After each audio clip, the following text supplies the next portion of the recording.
दिल्ली के अंदर प्रदूषण के स्तर में लगातार गिरावट दर्ज की जा रही है। जैसा आप सब जानते हैं, मैंने कई बार ये तथ्य रखे हैं कि दिल्ली के अंदर जो प्रदूषण का स्तर है, सीएससी, टेरी, कई एजेंसियों ने पूर्व में अपनी रिपोर्ट रखी कि जिसमें दिल्ली के प्रदूषण के स्तर में जो सोर्स है लगभग 31% दिल्ली के अंदर का सोर्स होता है और 69% दिल्ली एनसीआर की सराउंडिंग के सोर्स से प्रदूषण पैदा होता है, जिसका इम्पैक्ट दिल्ली के अंदर रहने वाले लोगों के ऊपर भी पड़ता है। आप सब जानते हैं कि विंटर के समय में, खासतौर से जाड़े के महीने में, प्रदूषण का स्तर काफ़ी बढ़ जाता है। ये एक ग्राफ है जो अगर आप देखने की कोशिश करेंगे, जनवरी से लेकर के और दिसंबर तक का ग्राफ है। अगर आप जनवरी में देखेंगे, जनवरी के महीने में ये धीरे धीरे जनवरी, फरवरी, मार्च तक ये प्रदूषण इस पर नीचे आता है और फिर ये सितंबर के बाद फिर तेजी के साथ ये बढ़ता है अक्टूबर, नवंबर और दिसंबर में। हम जब अक्टूबर से प्रदूषण का स्तर बढ़ता है, उसको रोकने के लिए हमने पिछले साल विंटर एक्शन प्लान बनाया था। विंटर एक्शन प्लान के तहत कि इमरजेंसी सिचुएशंस में क्या क्या इमरजेंसी मेजर्स लिए जा सकते हैं, जिससे कि चाहे वो व्हीकल पोल्यूशन हो, चाहे वो डस्ट पोल्यूशन हो, चाहे वो जो दिवाली के समय जो पोल्यूशन पैदा होता है उसको कम करना हो, चाहे पराली का पोल्यूशन हो, उसको नियंत्रित करने के लिए क्या क्या एक्शन लिए जा सकते हैं, विंटर एक्शन प्लान बना करके सरकार काम करती रही है। इस बार हमने तमाम एक्सपर्ट्स के साथ डिस्कस किया, डिपार्टमेंट्स के साथ डिस्कस किया, तो हमें ये महसूस हुआ कि विंटर एक्शन प्लान की सफलता के लिए हमें समर एक्शन प्लान पे भी काम करने की ज़रूरत है। उसको ध्यान में रखते हुए आज हमने environment department, DPCC, DDA, MCDs, fire service, डूसूप, राजस्व विभाग, DSIDC, irrigation flood department, Delhi cantonment board, तमाम जो कंसर्निंग डिपार्टमेंट हैं उनके साथ संयुक्त बैठक आज हमने की है और उस बैठक में हमने ये डिसाइड किया है कि विंटर एक्शन प्लान के तहत ही हम उसी तरह से समर एक्शन प्लान सरकार बनाएगी और अप्रैल से लेकर के और सितंबर तक हम इस 6 महीने में उस एक्शन प्लान के तहत दिल्ली के प्रदूषण के नियंत्रण के लिए तात्कालिक तौर पर और दीर्घकालिक तौर पर दोनों तरह का एक्शन प्लान बना करके इस 6 महीने में उसके इम्प्लीमेंटेशन की तरफ काम करेंगे।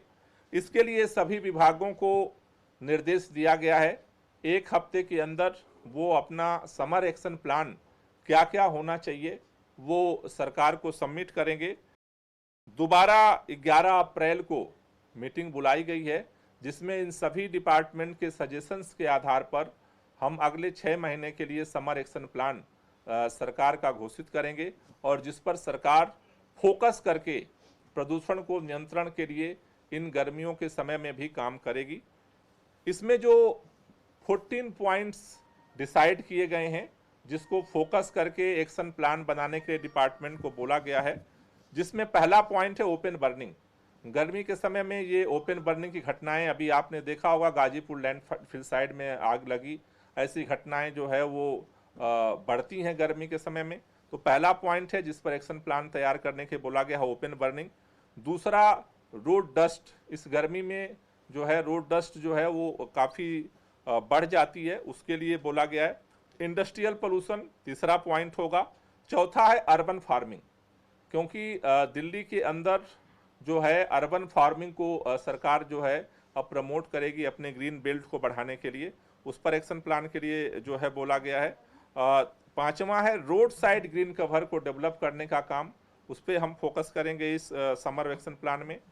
छठा है ग्रीन पार्कों का विकास। दिल्ली के अंदर जितने पार्क हैं, चाहे वो किसी भी डिपार्टमेंट को हों, उनको एक ग्रीन पार्क के रूप में, इको पार्क के रूप में डेवलप करने के लिए एक्शन प्लान बनाने के लिए बोला गया है। तीसरा जो है वो ट्री प्लांटेशन जो हर साल हम करते हैं, इस साल के लिए एक्शन प्लान में हमारे इस समय शामिल होगा। आठवां हमारा पॉइंट है दिल्ली में झीलें जो हैं उनके डेवलपमेंट का एक्शन प्लान में हम शामिल कर रहे हैं। नौवां है सिटी फॉरेस्ट का डेवलपमेंट, उसको इस समर एक्शन प्लान में हम शामिल कर रहे हैं। 10वां है इको क्लब एक्टिविटीज़, जो तमाम स्कूल अब पूरे खुल गए हैं तो सभी स्कूलों में इको क्लब के माध्यम से हम अवेयरनेस का काम जो है ये सितंबर तक कैसे करेंगे उसका एक प्लान, एक्शन प्लान में शामिल कर रहे हैं।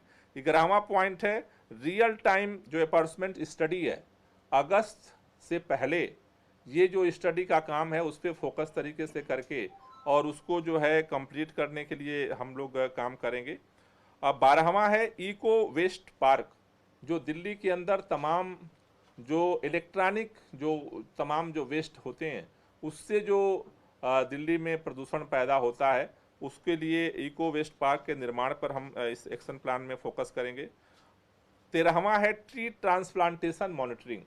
हमने कुछ दिन पहले ट्री ट्रांसप्लांटेशन के लिए पॉलिसी बनाई, लेकिन उसका क्या इम्पैक्ट है उसके लिए इस समर एक्शन प्लान में क्लोज जो है वर्किंग की जाएगी।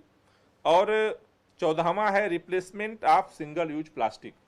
सिंगल यूज प्लास्टिक को रिप्लेसमेंट करने के लिए क्या क्या अल्टरनेटिव हो सकते हैं उस पर जो है सरकार जो है वो काम शुरू करेगी। तो ये 14 पॉइंट्स हमारे एजेंडा आज के मीटिंग में उभर करके आए हैं जो हमारे समर एक्शन प्लान के पार्ट बनेंगे।